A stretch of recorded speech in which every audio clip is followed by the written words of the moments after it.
हाँ जी, नमस्कार, जय हिंद। आप सभी का राजस्थान क्लासेज के यूट्यूब प्लेटफॉर्म पर बहुत बहुत वेलकम है। बाकी सब राजी खुशी बढ़िया सा। तो आज हमको पढ़ोला राजस्थान जीके। आप सबों ध्यान दीजिए कि रात ने डेली हमको 9 बजे राजस्थान जीके री क्लास पढ़िया करो और आप सेट वास्ते, रीट वास्ते, एलडीसी हाई कोर्ट एग्जाम वास्ते राजस्थान जीके री आज शानदार क्लास होने वाली है। तो थाऊ हैंगो है जो एक निवेदन है, आप इन क्लास ने शेयर कर जो, पर उन्होंने पहले एक बार आप क्लास ने देख सको, बढ़िया तरीके से देख जो, बस शेयर कर जो, ठीक है। परीक्षा में आने वाला सवाल है सारा सारा, यानी कठिन कठिन मतलब इंपॉर्टेंट सवाल है और आयोड़ा भी है, पूछोड़ा सवाल है सारा। और सिलेबस रे आधार माते सुबह आप वास्ते 9 बजे क्लास होया करे थे। अगर हाल तक आपने ध्यान नहीं हुए तो जरूर इन क्लास ने देख जो, और रात ने 9 बजे तो आ क्लास हुई जो है। और अपने जो है नी आज री क्लास ने मैं आपको बात करूं तो शू करो उन्होंने पहले ही बता दूं कि भाई टेस्ट है, पीडीएफ है, फ्री नोट्स चाहिए आपने तो आप है जो राजस्थान क्लासेज री वेबसाइट माते जान फ्री नोट्स डाउनलोड कर सको, ठीक है। समझ रहे हो हमारी बात ने। और टेस्ट सीरीज है आज जल्दी हुआ है जबकि शुरू होने वाली थोड़े वास्ते, और ऐप रो लिंक जो है वो डिस्क्रिप्शन में दियोड़ो है तो थे ने बिल्कुल हमें वो डाउनलोड कर सको, ठीक है साहब। आज रो जो पहलो क्वेश्चन है आप स्क्रीन में आते हैं, और क्वेश्चन कई कहवे देखो, तसीमो कांड का संबंध किस प्रजामंडल से है। देखिए दोस्तों, तसीमो कांड का संबंध जो है वो कौन सी प्रजामंडल से है, तो याद रखना धौलपुर से संबंध रखता है तसीमो कांड। तसीमो कांड दोस्तों धौलपुर प्रजामंडल से है, ठीक है, याद रखना। लेकिन एक सवाल मैं आपसे पूछूं कि धौलपुर प्रजामंडल की स्थापना कब हुई थी? 1936 में हुई थी। इससे संबंध कौन रखते हैं दोस्तों? कृष्णदत्त पालीवाल रखते हैं। कृष्णदत्त पालीवाल, पालीवाल, कृष्णदत्त पालीवाल, ठीक है। तो याद रखना तसीमो कांड धौलपुर छोटा है इसीलिए तमाचा पड़ा, तो याद रखना तमाशा तसीमो, ठीक है। पालीवाल धौलपुर, पालीवाल धौलपुर, कृष्णदत्त पालीवाल, ठीक है। अगला सवाल है 1857 की के विद्रोह के समय शाहपुरा के शासक, दोस्तों इनमें से आपसे सवाल किया जा रहा है तो यहाँ पे राइट आंसर होगा आपका ऑप्शन बी। शाहपुरा के शासक पूछा जा रहा है राव बलदेव सिंह थे दोस्तों। और एकीकरण के समय यहाँ पर शासक कौन थे? एकीकरण के समय जैसे 1956 के दौरान मैं आपसे बात कर रहा हूँ, है ना।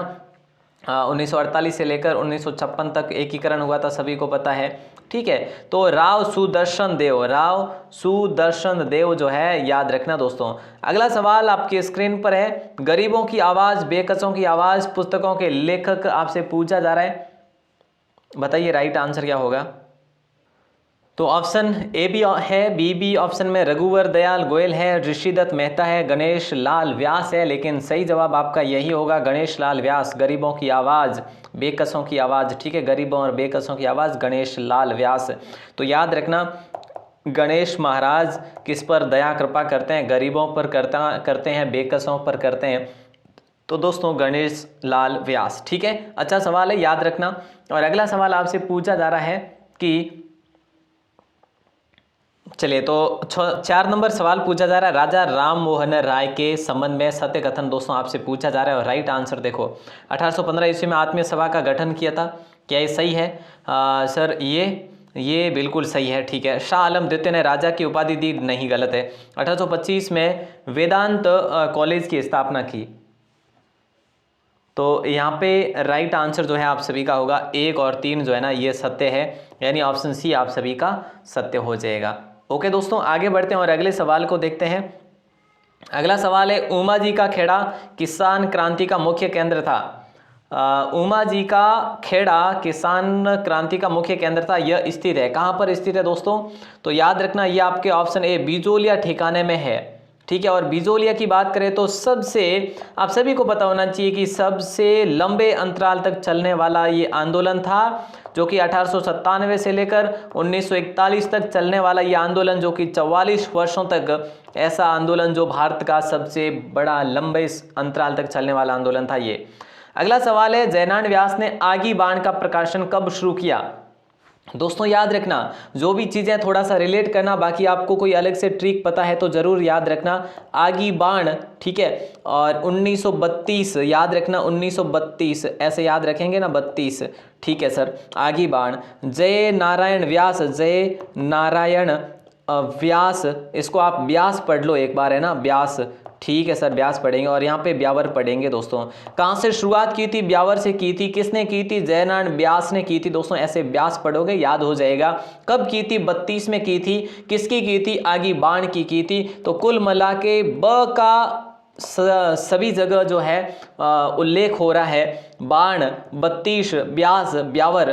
तो दोस्तों आपको याद करने में मुझे नहीं लगता कि कोई परेशानी होगी। आगी बाण, जय नारायण व्यास, ब्यावर, 1932, है ना। कितना इजी हो जाएगा। अगला सवाल देखिए, कोपेन के जलवायु वर्गीकरण के अनुसार बाड़मेर, जोधपुर और नागौर की जो जलवायु है ना वो किस प्रकार की है? तो याद रखना दोस्तों BHW यानी ऑप्शन बी आपका सही कथन होगा, सही जवाब होगा। बड़ा शानदार लाजवाब क्वेश्चन था। और अगला सवाल देखो क्या कह रहा है। अगला सवाल देखिए दोस्तों, पार्वती नदी का प्रवेश राजस्थान में किस जिले से होता है? पार्वती नदी का प्रवेश राजस्थान में किस जिले से होता है? तो याद रखना ये आपके 12 जिले से प्रवेश होता है दोस्तों। कहाँ से? 12 जिले से, यानी कि ऑप्शन बी आपका सत्य कथन होगा। और पार्वती किसकी सहायक नदी है? इसका आंसर आपको देना है, जल्दी से कमेंट करिएगा। पार्वती नदी जो है ना किसकी सहायक नदी है? किसकी सहायक नदी है ना।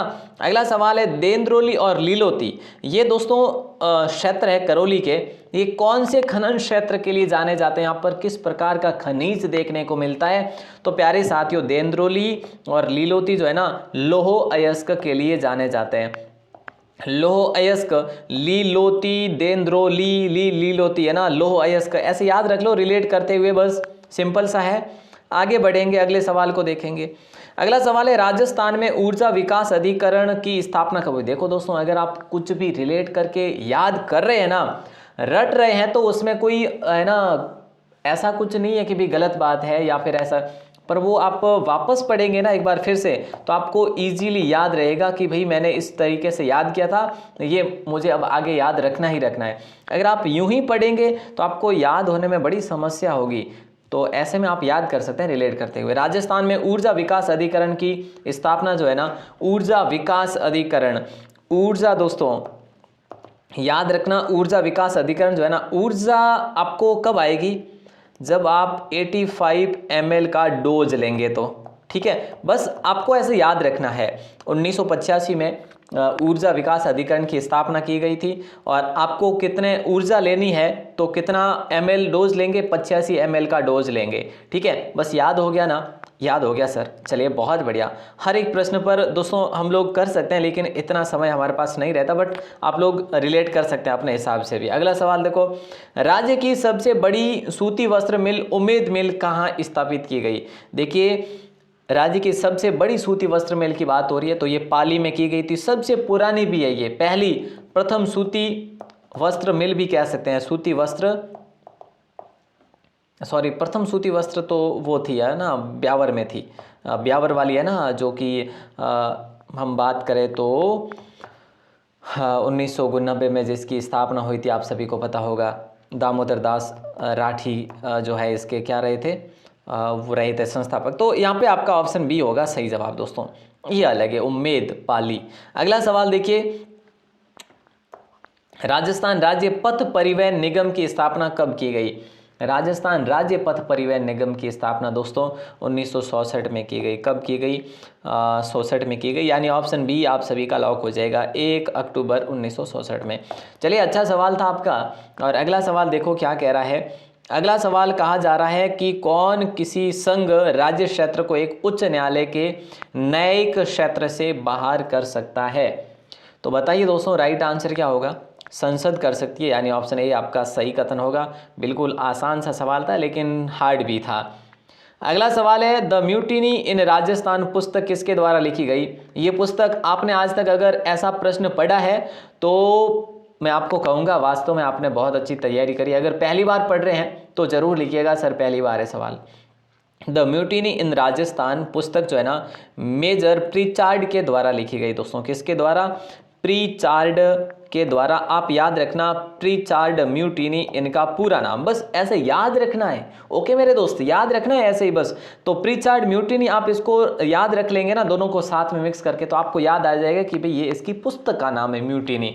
ठीक है, अच्छा सवाल है दोस्तों। और अगला सवाल आपकी स्क्रीन पर है, पूछा जा रहा है कि मेवाड़ के कौन से शासक के शासनकाल में प्रतापगढ़ को मेवाड़ से स्वतंत्र कर दिया गया था। तो याद रखना आपको सर कौन सा, देखो शाहजहां के द्वारा ऐसा ये कारनामा किया गया था। ठीक है, महाराणा जगत सिंह प्रथम के समय ये बात हुई थी, यानी ऑप्शन बी आप सभी का सत्य कथन होगा दोस्तों। ठीक है, और अगला सवाल आपकी स्क्रीन पर है, राजस्थान की किस रियासत में उत्तराधिकार शुल्क नहीं था।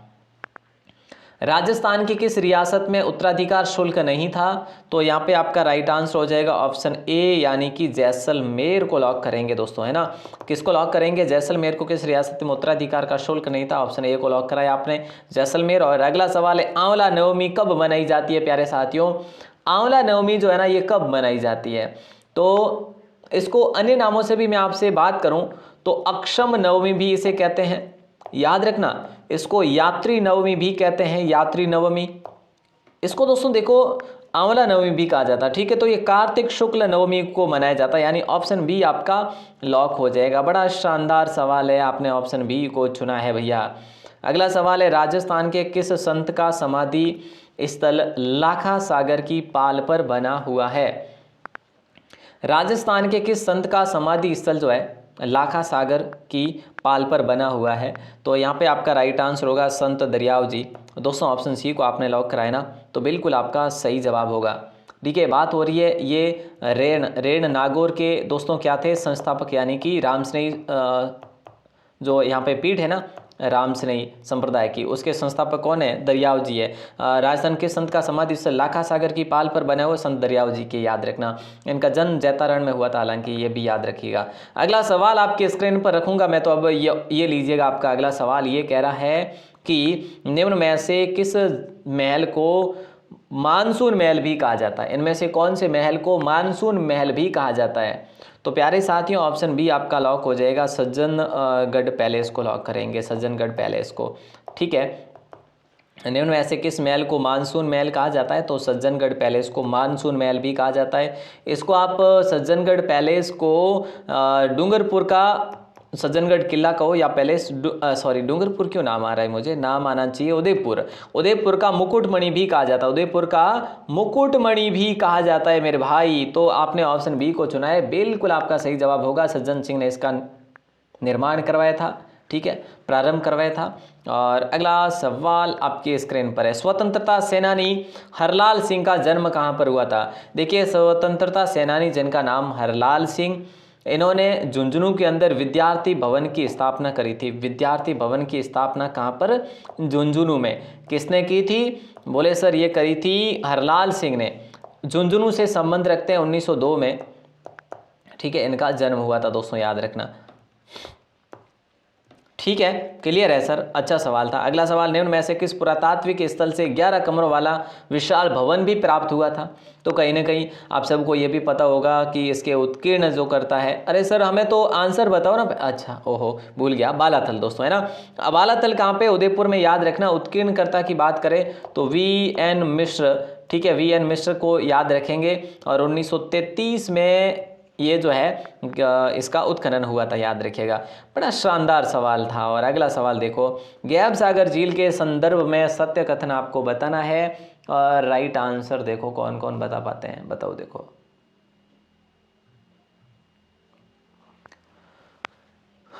तो बताइए गैब सागर झील के संदर्भ में सत्य कथन दोस्तों। ऑप्शन डी होगा, सॉरी सी होगा लॉक। निर्माण महारावल गोपीनाथ ने करवाया था। इस किनारे पर कालीबाई स्मारक भी बना हुआ है और इसके किनारे विवेकानंद स्मारक भी बना हुआ है। ठीक है, तो आपने ऑप्शन सी को चुना है, बिल्कुल सही जवाब है आप सभी का। अगला सवाल आपकी स्क्रीन पर है, देखिए दोस्तों। अगला सवाल है, चारण कवि कर्णिदान किसके दरबारी कवि थे। देखिए चारण कवि कर्णिदान जो है किसके दरबारी कवि थे, ऐसा सवाल किया जा रहा है। तो महाराणा अभय सिंह के, किसके हैं, महाराणा अभय सिंह के दरबारी कवि है। यानी आपने ऑप्शन है ना बी को चुना है, तो बिल्कुल सही आपका। चारण कवि कर्णिदान किसके दरबारी कवि थे, तो अभय सिंह के थे। और इन्होंने क्या लिखा था, प्रकाश लिखा था ऐसा कुछ करके, सूरज प्रकाश, है ना। ओके सर, चलिए। तो महाराणा अभय सिंह के काल की बात करें 1724 से 1749 तक इनका कार्यकाल रहा था अभय सिंह का। और इसी कार्यकाल के दौरान 1730 में जो इमरती देवी या अमृता देवी जो हुआ था ना कांड खेजरीली वाला, वो भी इन्हीं के समय हुआ था। और जो अपना हुरडा सम्मेलन हुआ था ना, वो भी इन्हीं के काल में हुआ था, यानी ये इन्होंने जोधपुर से भाग लिया था। अगला सवाल है, भोजन थाली मेला लगता है दोस्तों 1724 से 49, मैंने बताया आपको 1749, ठीक है। हाँ, तो भोजन थाली मेला दोस्तों कहाँ पर आयोजित होता है? भाद्रपद महीने में ये आयोजित होता है, याद रखना। कामा में होता है, कामा भरतपुर में, और कामा का पुराना नाम शोणितपुर, मैंने आपको कई मर्तबा बताया, शोणितपुर दोस्तों, ठीक है। ऑप्शन बी आपका सत्य कथन होगा। और अगला सवाल देखो, मत्स्य संघ के मंत्री मंगल सिंह किस रियासत से बिलोंग करते थे? मत्स्य संघ के मंत्री थे जिनका नाम था मंगल सिंह दोस्तों, ठीक है। मत्स्य संघ का गठन कब हुआ था? 18 मार्च को हुआ था, ठीक है। मैंने अगर इससे पहले कभी कोई 18 अप्रैल बता दिया हो तो गलती से ही बताया होगा। तो शुरुआत 18 मार्च 1948 से हुई थी दोस्तों, याद रखना। इसके प्रधानमंत्री शोभाराम कुमावत रहे थे और धौलपुर के थे मंगल सिंह, याद रखना, ठीक है। और अगला सवाल देखो, तेधड़ आभूषण जो है ना, ये कहाँ पर पहना जाता है? तेधड़ आभूषण, तेधड़ पैरों में पहना जाने वाला आभूषण है दोस्तों, तेधड़। देखो पैरों में तो बहुत कुछ पहना जा सकता है, पायजेब सबसे पहले तो मैं आपको बताऊंगा, ठीक है। नेवरी भी पैरों में पहना जाता है दोस्तों, है ना। और टाका भी लहरों मतलब इसमें पैरों में, जैसे लंगर है ना। और नेवरी नुपुर भी पहना जाता है। पायजेब पैंजनिया भी पहना जाता है, पायजेब पैंजनिया, ठीक है। तो ये जो है पैरों के आभूषण है सारे के सारे, पायले वगैरह है, छड़े हैं जैसे, और भी जैसे कड़ियाँ है ना। चलो, 1857 की क्रांति के क्रांतिकारी मेहराब खान का जन्म कहाँ पर हुआ था? दोस्तों इनका जन्म हुआ था करौली में, याद रखना। ऑप्शन बी आपका सही जवाब होगा। 1815 में इनका जन्म हुआ था, ठीक है। और 1815 में जन्म हुआ, 1860 में इनको फांसी पर लटका दिया गया था, फांसी दे दी गई थी इनको। कहाँ पे? कोटा में ही दे दी गई थी। ये कोटा के बड़े क्रांतिकारी थे 1857 क्रांति में। अगला सवाल देखिए दोस्तों, जौहरी लाल मूलचंद केशव देव केदारनाथ किस प्रजामंडल के प्रमुख नेता थे? तो ऐसे में आपको याद रखना है, देखो जौहरी लाल, मूलचंद, केशव देव और केदारनाथ, ये सारे धौलपुर प्रजामंडल से संबंध रखते थे। और इसकी अध्यक्षता की थी कृष्ण दत्त पालीवाल ने। मैंने आपको बताया कृष्ण दत्त पालीवाल, इससे पहले भी हमारी बात हुई है इसके संदर्भ में। 1938 में धौलपुर प्रजामंडल की स्थापना होती है ना। ऑप्शन बी आपका सही कथन होगा। अगला सवाल देखिए दोस्तों, अरब सागर शाखा तथा बंगाल की खाड़ी शाखा किस जिले में मिलती है? अरे वाह, अरब सागर शाखा तथा बंगाल की खाड़ी शाखा किस जिले में मिलती है? तो हमारे बांसवाड़ा जिले में मिलती है दोस्तों। कौन से जिले में? हमारे बांसवाड़ा जिले में मिलती है। ऑप्शन सी आप सभी का लॉक होगा, ठीक है। वैसे बंगाल की खाड़ी हमारे राजस्थान में सबसे पहले कहाँ पे प्रवेश करती है? झालावाड़ में करती है, सबको पता है। और अगला सवाल देखो क्या कह रहा है दोस्तों।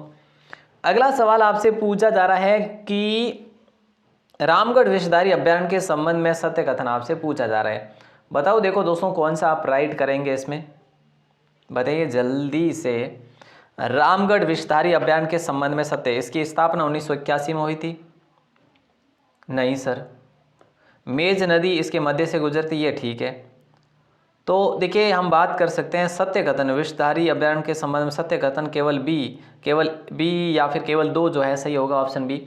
ये है कहाँ पर? बूंदी में स्थित है दोस्तों। इसकी स्थापना 1982 में होती है, शुरुआत में अभ्यारण्य की स्थापना, ठीक है। अजगर की शरण स्थली भी है और हाल में इसको क्या बना दिया गया है? अभी इसको बाघ परियोजना, चौथी बाघ परियोजना बना दी गई है। अगला सवाल है, घग्गर के मैदान में निम्न में से कौन सी समस्या पाई जाती है? बताइए दोस्तों, घग्गर के मैदान में निम्न में से कौन सी समस्या पाई जाती है? क्षारीयता, जल भराव की समस्या, मरुस्थलीकरण की समस्या। तो हम ये कह सकते हैं कि सारी की सारी समस्याएं ही है जो घग्गर के मैदान की है दोस्तों, ठीक है। और घग्गर के 75% जो मैदान है ना, वो कहाँ पर है? गंगानगर और हनुमानगढ़ में है। 75 क्या, इससे ज़्यादा ही है। अगला सवाल है, तुलसी एकादशी का त्यौहार कब मनाया जाता है? देखिए दोस्तों, तुलसी एकादशी का त्यौहार कब मनाया जाता है? ऑप्शन बी आपका लॉक हो जाएगा। कार्तिक कृष्णा एकादशी को मनाया जाता है, यानी ऑप्शन बी आपका सत्य कथन होगा। तुलसी एकादशी का त्यौहार कार्तिक कृष्ण एकादशी, ठीक है। इसको आप रमा एकादशी भी कह सकते हैं, तुलसी एकादशी का त्यौहार भी कह सकते हैं, कार्तिक कृष्ण एकादशी को तो रमा एकादशी भी कह सकते हैं। देखो याद रखना, एक बार फिर से मैं बता दूं, कार्तिक कृष्ण एकादशी है ना, के एकादशी है ना, के 11 आप याद रखेंगे, के 11 को याद रखेंगे, ठीक है, के 11। तो के 11 को आप तुलसी भी कह सकते हैं, रमा भी कह सकते हैं, ये पुराने नाम है, याद रखना, तुलसी और रमा, ठीक है, या फिर तुलसी रामा याद रख लो, जैसे भी याद रखो। अगला सवाल देखिए दोस्तों, पूछा जा रहा है कि भरतपुर एवं धौलपुर की जनता की राय जानने के लिए गठित शंकर राय समिति के सदस्य निम्न में से कौन नहीं थे।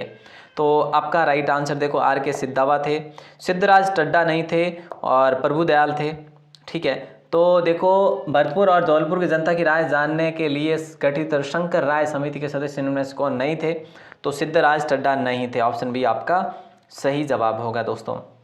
अगला सवाल आपकी स्क्रीन पर है और पूछा जा रहा है, इनमें से किस परियोजना का संबंध झालावाड़ जिले से नहीं है प्यारे साथियों, इनमें से किस परियोजना का संबंध झालावाड़ जिले से नहीं है दोस्तों।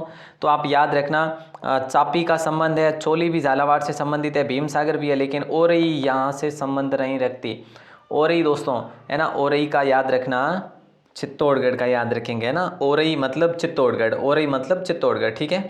हाँ, अगला सवाल है, नौहर सहावा लिफ्ट नहर परियोजना से निम्न में से कौन सा जिला लाभान्वित नहीं होता। तो दोस्तों हनुमानगढ़ इससे लाभान्वित होता है, झुंझुनू भी होता है, चूरू भी होता है, नौहर साहवा लिफ्ट नहर से, लेकिन गंगानगर इससे लाभान्वित नहीं होता, ठीक है। तो याद रखना, बड़ा शानदार सवाल है, और इसका अब नाम जो है ना, चौधरी कुंभाराम लिफ्ट नहर हो गया, चौधरी कुंभाराम इसका नाम अब कर दिया गया है, नौहर साहवा लिफ्ट नहर का नाम कुंभाराम कर दिया है अब। और हनुमानगढ़ है, जैसे बीकानेर भी इससे लाभान्वित होता है, झुंझुनू भी है, चूरू भी है, लेकिन गंगानगर नहीं है, ठीक है। अगला सवाल देखिए दोस्तों, राजसमंद झील का निर्माण किस लिए करवाया गया था। अकाल राहत कार्य के लिए करवाया गया था, हाँ सर, तो ठीक है, ऑप्शन ए को लॉक कर दो बस, बाकी तो ऐसा है नहीं। ऑप्शन ए यानी कि केवल एक है जो सही जवाब होगा। इसका निर्माण गोमती नदी को रोककर करवाया गया था, याद रखना, और ठीक है, और बाकी राज सिंह के समय हुआ था, ये भी याद रखना है आपको। अगला सवाल देखिए, अब्रक की ईंट और चादर बनाने का कारखाना कहाँ पर अवस्थित है दोस्तों, ये आपको बताना है। तो आप सभी का राइट आंसर जो होगा ना, वो होगा ऑप्शन सी, भीलवाड़ा। और कहाँ पर सर, और अजमेर में भी ऐसा काम होता है, भीलवाड़ा और अजमेर में, ठीक है। अब मैं आपको एक सवाल दे रहा हूँ जिसका आंसर आपको देना है दोस्तों, जल्दी से आंसर दे दीजिएगा। पाइथन पॉइंट का नाम से किसे जाना जाता है, ज़रूर बताइए इसका आंसर। ये आपके लिए वेरी वेरी इंपॉर्टेंट क्वेश्चन है, जहाँ तक मैं मानता हूँ आपके लिए सवाल पहली बार होगा, इसीलिए थोड़ा गलत भी हो सकता है। तो आप अगर इसका आंसर कमेंट सेक्शन में बताते हैं तो मैं आपको आंसर ज़रूर दूंगा कि कौन सा सही है कौन सा गलत है। पर्सनली एक एक कमेंट का प्रत्युत्तर ज़रूर देने की कोशिश करूँगा। और आप पहली बार चैनल पर है तो चैनल को सब्सक्राइब ज़रूर करें, है ना दोस्तों। चलिए, शेयर तो करना ही आपको, और मैंने आपको बताया राजस्थान क्लासेस की वेबसाइट को विजिट ज़रूर करें, और ऐप का लिंक डिस्क्रिप्शन में दे रखा है, वहाँ से आप PDF डाउनलोड कर सकते हैं दोस्तों, मात्र और मात्र फीस में। चलिए दोस्तों, ऑल द बेस्ट।